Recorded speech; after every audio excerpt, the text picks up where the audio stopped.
Hello नमस्कार दोस्तों, स्वागत करता हूं आप सभी का आपके अपने चैनल एक्सीलेंट गुरुकुल पे, जहां सफलता एक जिद है। आज हम पढ़ने वाले हैं साथियों कक्षा 10 मैथ की प्रश्नावली 2B, जिसमें हम निकालने वाले हैं बहुपदों का शून्यांक ज्ञात कीजिए और शून्यांकों के बीच में सत्यता की जांच कीजिए। दोस्तों, इसमें गुणनखंड भी करना है समीकरण को और इसकी जांच भी करना है, लेकिन अगर आपको गुणनखंड करने नहीं आता तो बिल्कुल भी टेंशन लेने की ज़रूरत नहीं है, क्योंकि ये वीडियो देखने के बाद आपको सब कुछ समझ में आ जाएगा। तो चलिए शुरू करते हैं। हमारा पहला प्रश्न यही है दोस्त, x² - 2x - 8। इसी में हमें निम्न बहुपदों का शून्यांक ज्ञात कीजिए तथा शून्यांकों के बीच सत्यता की जांच करनी है। तो सबसे पहले आपका ये जानना बहुत जरूरी है कि द्विघात समीकरण का जो व्यापक समीकरण वो होता है ये x² + bx + c = 0। और शून्यांकों का योग जो होता है x का गुणांक माइनस x का गुणांक बटे x² का गुणांक। और दोस्त इसको हम शॉर्ट फॉर्म में भी लिखते हैं अल्फा प्लस बीटा। शून्यांकों के योग को लिखेंगे अल्फा प्लस बीटा बराबर, देखिए माइनस है तो माइनस रहने दीजिए, x का गुणांक, इसमें x का गुणांक कौन है b, तो b रखिए बटे नीचे कौन लिखा हुआ है x² का गुणांक, इसमें x² का गुणांक कौन है ये, यानी ये लिखिए। ये भी आपका किताब में दिया हुआ एक दूसरा फार्मूला है जिसे लिखते हैं अल्फा प्लस बीटा बराबर -b/a। अब दोस्त इसमें आप शून्यांकों के योग के लिए चाहे ये फार्मूला लगाएं चाहे ये फार्मूला लगाएं, दोनों सेम है। चलिए इसी प्रकार हम देखते हैं शून्यांकों का गुणनफल।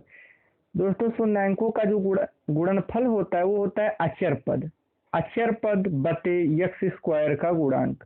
हमने आपको बताया ये जो c होता है ये कांस्टेंट है, अचर पद है।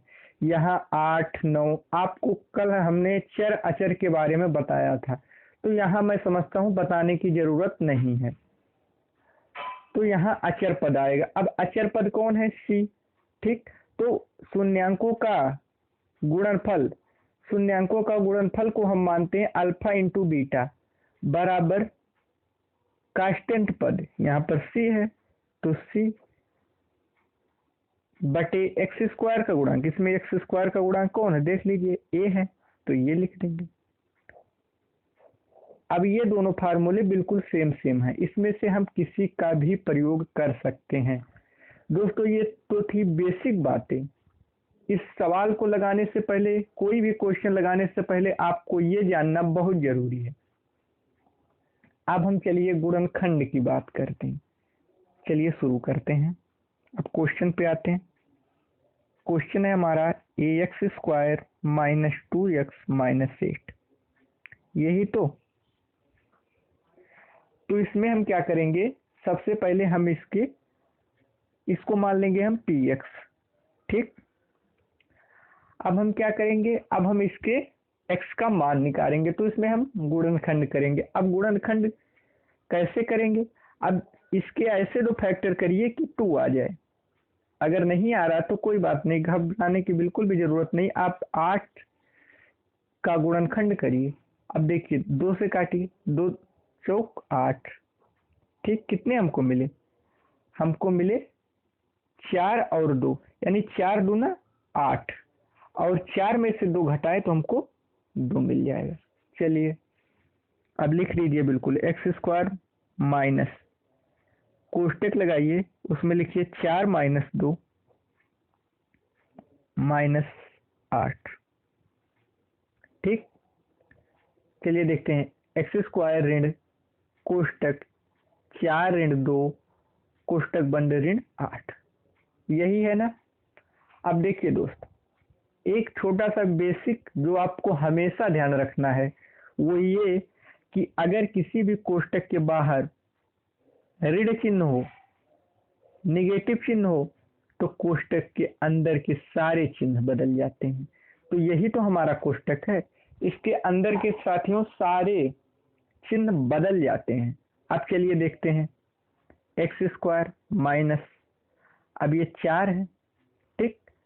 तो 4 यहाँ देखिए, यहाँ एक्स भी होगा, क्योंकि हम इसमें घटाएंगे, 4 में से 2 घटाएंगे तो 2 और एक्स, तो सब मिलके बनेंगे 2x, ठीक। अब जब कोष्टक खुलेगा तो इसका इसमें गुणा हो जाएगा, ये कितना हो जाएगा 4x ऋण, ये ऋण है, लेकिन अगर कोष्टक के अंदर ऋण चिन्ह है तो अंदर के चिन्ह बदल जाएंगे, तो यहाँ हमको मिल जाएगा 2x इसमें, और ये ऋण है तो ये। आपके दिमाग में ऐसा कंफ्यूजन ना हो कि ये चिन्ह क्यों नहीं प्लस हो रहा है, तो ये ऐसा इसलिए नहीं हो रहा है कि इसी कोष्टक के अंदर के सारे चिन्ह बदलेंगे ना, ये तो कोष्टक के बाहर है, तो इस पर कोई भी प्रभाव पड़ने वाला नहीं है।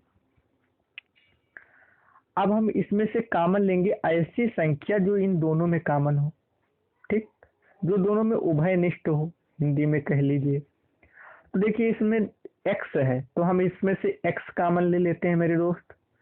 आप इसमें से x कॉमन लिए तो ये एक्स स्क्वायर है, एक्स स्क्वायर को कहते हैं x गुणे x।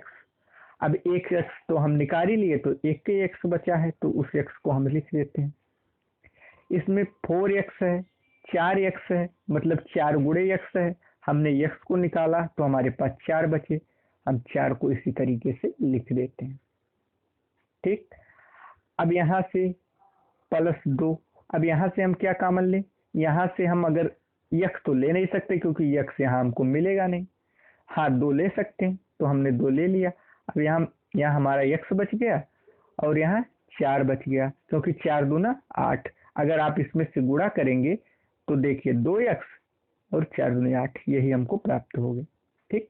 इतना आपको समझ में आ गया, ठीक।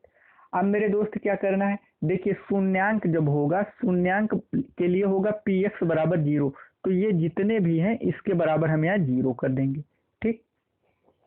शून्यांक के लिए px बराबर 0। अब देखिए, अब हम इसके 2 गुणनखंड हैं, देखिए दोनों सेम है, तो हम इसको लिख लेते हैं और x + 2 को इसी तरीके से लिख लेते हैं, ठीक। अब हम इसमें इसको लेते हैं, ठीक। तो x - 4 बराबर 0, तो x बराबर इसको पक्षांतर करेंगे तो ये ऋण है, तो उधर जाएगा तो प्लस हो जाएगा, +4 बराबर 4। अब इसी प्रकार हम इसको जब लेंगे तो क्या हो जाएगा, x + 2 बराबर 0, x बराबर -2 मिल गया हमको ना। अब दोस्त हम इसको क्या करते हैं, अब हमको शून्यांक मिल गए हैं, तो हम इसको एक का नाम अल्फा रख देंगे। अब मान लीजिए हम अल्फा बराबर 4 रख दिए और बीटा बराबर -2 रख दिए, ठीक। ये हम इतना तो आपको करना है। अब आपको करना है सत्यता की जांच।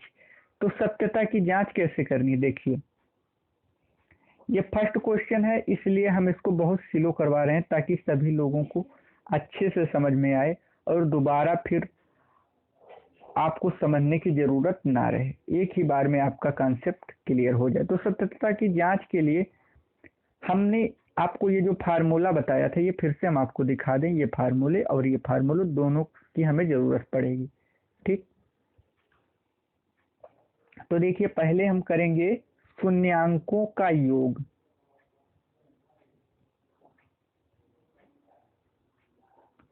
अब शून्यांकों का योग क्या होगा, शून्यांकों का योग, अब अल्फा + बीटा, यही तो होता है शून्यांकों का योग। तो अब अल्फा की जगह पर रखिए, अल्फा कितना है 4 ना, उसके बाद प्लस लगाइए, बीटा कितना है -2, तो -2 कोष्टक में लिख दीजिए, क्योंकि वैसे नहीं लिख सकते। अगर किसी भी संख्या के पास चिन्ह है तो उसको हम कोष्टक में रखेंगे। अब देखिए ये हो गया 4 और ये प्लस माइनस हो गया -2। अब 4 में से 2 चला गया तो बच गए 2, ठीक। ये 2 हमको मिल गए। अब हम फार्मूला से चलेंगे, जो हमने सूत्र आपको बताया था, ये शून्यांकों का योग वाला भी लगा के एक बार हम इस तरीके से लगाएंगे और एक बार से जो हमें मान प्राप्त हुआ है उसको हम इस तरीके से लगाते हैं और फार्मूले से भी लगाएंगे। अगर दोनों सही हैं तो हम मान लेंगे कि हमारा क्वेश्चन सही है। अब लिखिए शून्यांकों का योग। शून्यांकों का योग हमने आपको क्या बताया था? शून्यांकों का योग हमने आपको बताया था -x का गुणांक बटे x स्क्वायर का गुणांक, यही तो बताया था। और एक और बताया था कि अल्फा प्लस बीटा बराबर -b/a। ठीक। अब दोस्त क्या करते हैं, इसमें हम अल्फा और बीटा बराबर -b/a, मतलब अब इसमें से हम देख लेते हैं। देख लीजिए, ये जो समीकरण है, इस समीकरण में देखिए इस फार्मूले से हमें इसमें रखना है, तो इसमें x का गुणांक कौन है? 2, लेकिन ये माइनस के साथ है, क्योंकि इसमें जो व्यापक चिन्ह है, व्यापक के आधार से अगर हम इसकी तुलना कर लें तो हमें ये बराबर 1 मिल जाएगा, b बराबर -2 मिल जाएगा और c बराबर -8 मिल जाएगा। तो इसमें अब हम इसको लिख लेते हैं। ठीक। अब हम इसको यहाँ पर लिख लेंगे। इसमें x का गुणांक कौन है? x का गुणांक देखिए, इसमें x का गुणांक, तो x का गुणांक है 2, लेकिन 2 माइनस के साथ है। वैसे ये फार्मूला डायरेक्ट लगा दीजिए, वही चीजें हैं। अल्फा प्लस बीटा बराबर -b/a, तो माइनस लगाइए और b का मान रखिए। यहाँ से देखिए b बराबर -2 रखिए। अब a का मान 1 रखिए। ठीक। अब ये माइनस माइनस प्लस हो गया, ये हो गया 2/1 बराबर 2। ठीक। और यहाँ देख लीजिए, इसमें भी 2 आया था और इसमें भी 2 आया था।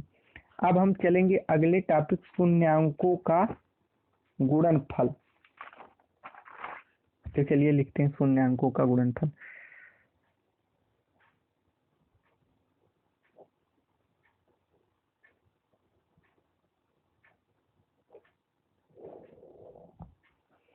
शून्यांकों का गुणनफल देखिए, इसमें शून्यांक कौन है? अल्फा बीटा, जो हमने यहाँ पे निकाले थे। ये 4 और 2, इन दोनों का गुणनफल, तो अल्फा इंटू बीटा बराबर 4 - 2, यही तो था हमारा। अब ये हमें कितना मिल गया? -8। और हम फार्मूले से जानते हैं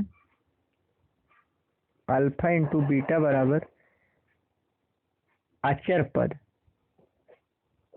बटे x स्क्वायर का गुणांक, या इसी को कहते हैं c/a। अब यहाँ से c/a देख लीजिए, c का मान -8 और a का मान 1, तो -8/1 बराबर -8। अब देखिए, ये दोनों आपस में बराबर हैं, शून्यांकों का गुणन भी बराबर है, शून्यांकों का योगफल भी बराबर है। इस तरह से ये क्वेश्चन सॉल्व हो गया। अब इसी तरह से दोस्त आप सभी क्वेश्चन को करते रहेंगे। आपको किसी भी क्वेश्चन में अगर प्रॉब्लम आती है तो आप हमें कमेंट करके जरूर बताएं, और आपको ये हमारा सेशन कैसा लगा ये आप कमेंट करके जरूर बताएं। आपका लाइक शेयर हमें मोटिवेट करता है और नई नई जानकारियां, नई नई वीडियो बनाने के लिए। तब तक के लिए आप लोग अच्छे से पढ़ाई करिए और इस वीडियो को ज़्यादा से ज़्यादा लाइक करिए, शेयर करिए, ताकि हम अच्छी अच्छी वीडियो आपके लिए लाती रहें। चलिए, थैंक यू।